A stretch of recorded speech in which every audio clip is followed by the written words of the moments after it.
You were to solve for 0, 1, 2, 3, and 4.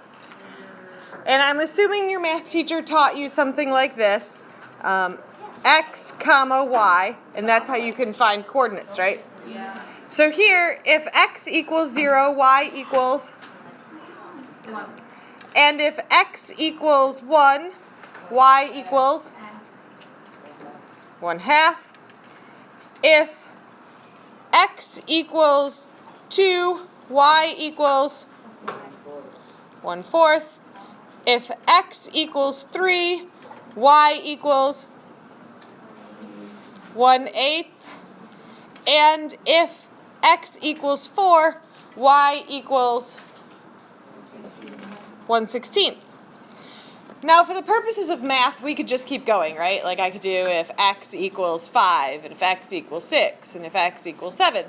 But in biology, we don't typically use this equation much past, really, x equals 5. That's about as far as we're going to go. I don't worry about it much past that. It's not much use to me. How many of you put it on a graph like I asked you to? We tried. Yeah. We attempted. Okay, so you graphed the points. And graphing the points, I see a couple of them. Oh, we're supposed to hold it up. Oh, I can see yours. Daddy, we need to hold it. Yours is empty. Well, we had it.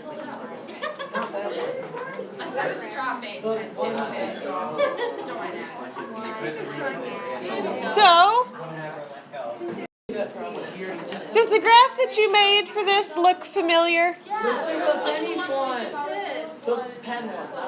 Not only does it look like the experimental data you took, right? Does it look like the prediction graph you made for number 3? Exactly. The spoon failed? Yes. Should we be worried about the turtles? They look like they're trying to get out. Nope, not worried in the least. But I would like to know, do you think it's a coincidence that this graph looks exactly like your prediction graph? Yeah. No. I would plan that. Yes. So, what I'm going to ask us to do now is make sure that we label our axes. This graph for us is meaningless without labels on the axes. On the x-axis, we can call it, for the purposes of science, number of half-lives. And on the y-axis, let's call it percent of radioactive isotopes remaining. Now, in other disciplines, they might be content knowing that you're able to just make the graph, right? If they were like, hey, here are your coordinates, graph it, they'd be happy. For me, I need to know that the graph means something to us.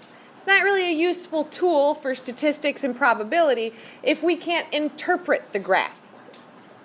So let's just say at time equals 0, at the very, very beginning, and I decided to take a beaker full of, carbon-14.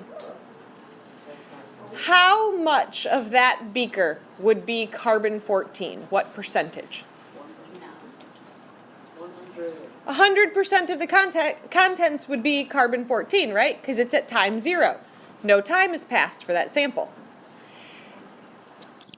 At time equals 1, as a scientist, we call that a half-life. How much time it takes for half of a sample to decay. So at time equals 1, if that's how much time it takes for 1/2 of a sample to decay, how much will be left? 50%. Now here is the trickery and tomfoolery that sometimes we struggle with.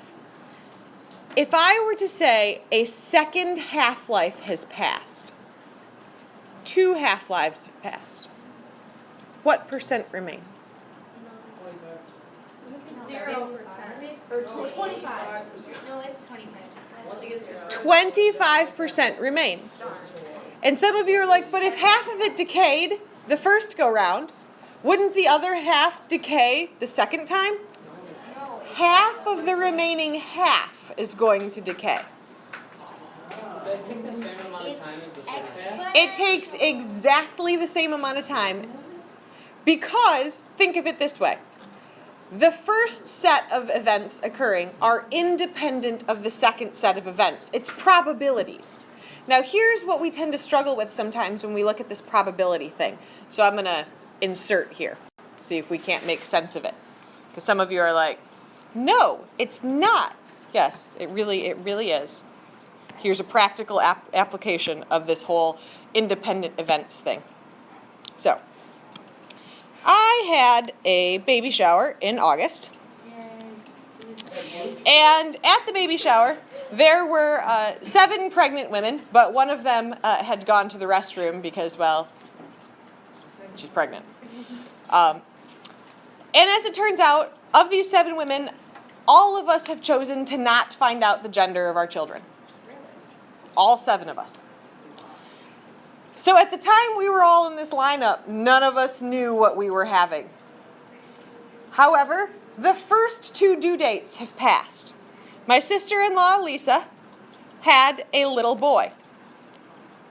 My sister, Susan, had a little boy. What's the probability I'm going to have a boy?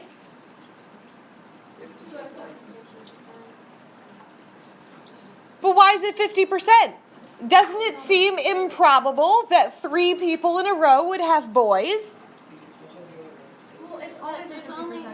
You could have switched up the order and still be the same. Yeah, it's always 50%. So these events are always independent of each other, right? So it's like a mind trick. It is a mind trick. Now, it would be slightly different if I were to say something as diabolical as, what's the probability that 3 people in a row would have a boy? Then we've got to do some more complicated math. But for this purpose, saying, what's my probability of boy?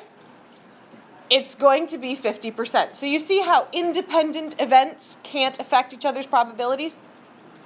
I caution you of this because we go back to that graph, and sometimes we really have a hard time with the idea that it's always going to be half, no matter what. It's always the same. It's always, in a half-life, it's always half of whatever is radioactive that's going to decay. And which atom decays and which one doesn't, that's random. It's not assigned. It's random. And please, for the love of everything statistical, do not say more random or less random.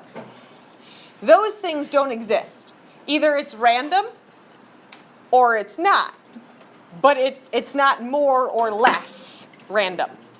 That, for me, as a scientist, kind of makes me a little twitchy. It's like something being more unique. Can more unique exist? Yes. You can be very unique. Well, like you don't know. Either it's unique or it's pedestrian. Those are your choices, right? It's like the thing with like darkness. Like it can't be more dark. It's either dark or it's not. So I simply caution us as we traipse into statistics in biology that you will hurt my soul with comments like more random. Did you prefer statistics to calculus? No, actually I like Diffie-Q better. Oh. True story. Don't tell anybody. They'll think I'm a nerd. So, one half-life is the amount of time it takes for half of a radioactive sample to decay. That time is different depending on the particular radioactive thing we're looking at. So for carbon-14, that's going to be 5,730 years. That's how long it takes for half of a radioactive sample of carbon-14 to decay. For potassium-40, that's going to be 1.3 billion years. For other things that we use, technetium, what other ones? Cesium, they all have different half-lives. Some of them, the half-life is as short as 8 days. 8 days is great. Other things, it's really, really long. But that's always one half-life, how long it takes for half of a sample to decay. What was the half-life of uranium-235? What did we say, 3.5 billion years? I think it was like 4.5. Might have been. Because it's close to, I looked it up yesterday, because it's close to the age of Earth, which is 4.6 billion years. So, Why even bother with a half-life? Why just not make it a whole life? because if we are able to compare how much carbon-14 is left in a sample to how much we think there originally would have been by simply looking at the product, we can roughly put an age on something. So we use this for dating, for our purposes, for radiocarbon dating. So there's a hole, and then half of it decays, and then Half of the half decays. and it just Then half of the half of the half decays. Then half of the half of the half of the half decays. Precisely, which is why, where did I say as scientists we stop on that graph?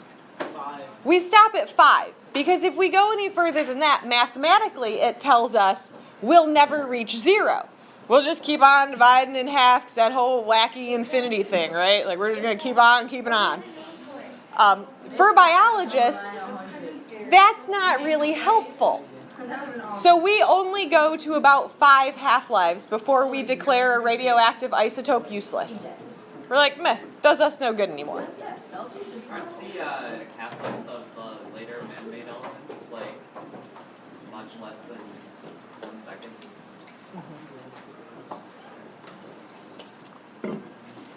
Most of the man-made stuff, we make it to prove that we can, Right. and then, No real use like, pure science, yay! So I have a question for you. Let's see if you can figure it out. Oh, can you do me a favor? Those slackers in previous hours didn't do this, and then they were surprised when I asked them for it. Could you show me your work when you solve these problems? I know, you're like, How do you show work? I can't show.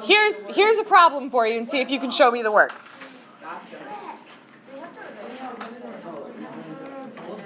A story problem? It's not a story problem, it's biology. 1/2 a sample. If I have a sample of carbon-14,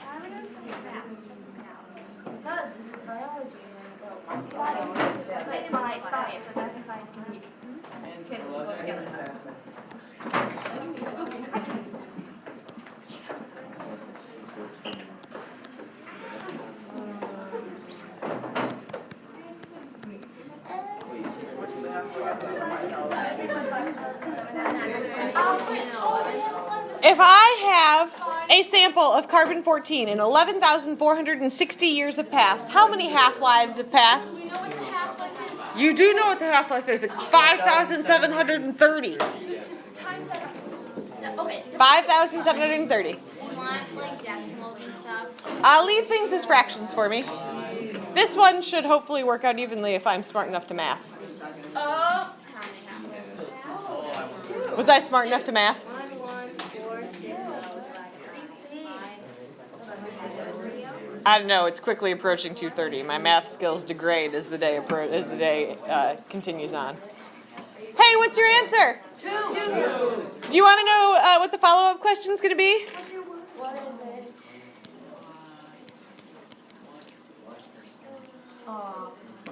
What percent of radioactive isotope remains? 25.